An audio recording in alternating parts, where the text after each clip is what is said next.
অসংখ্য অলৌকিকতা, চিরন্ত উৎসাহী এই কালাম যখনই আমরা একে পাঠ করি তখনই আমাদের হৃদয় পিটে পিটে ফোটাই ফোটাই জোরে পড়ে রহমতের পাক শিশির চেতনায় বিশ্বাসে ভবে অনুভবে দোলা দিয়ে যায় এক স্বর্গীয় অলৌকিকতা। সেই কালাম থেকে তেলাওয়াত নিয়ে আসছেন মির্জাপুর মোল্লাবাল দারুস সালাম হাফিজিয়া মাদ্রাসার ছাত্র মোহাম্মদ আবুদুল্লাহকে মহান গ্রন্থ আল কোরআন থেকে তেলাওয়াত করে শোনানোর জন্য আহ্বান করছি।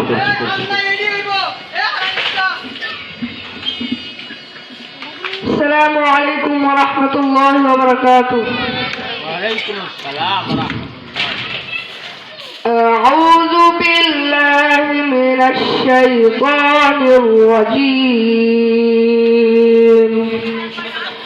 بسم الله الرحمن الرحيم.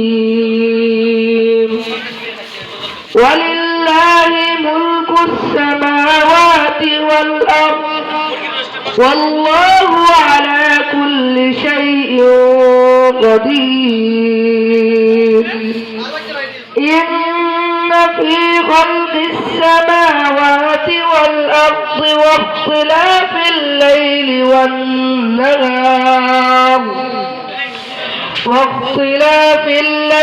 والنهار لآيات لأولي الألباب.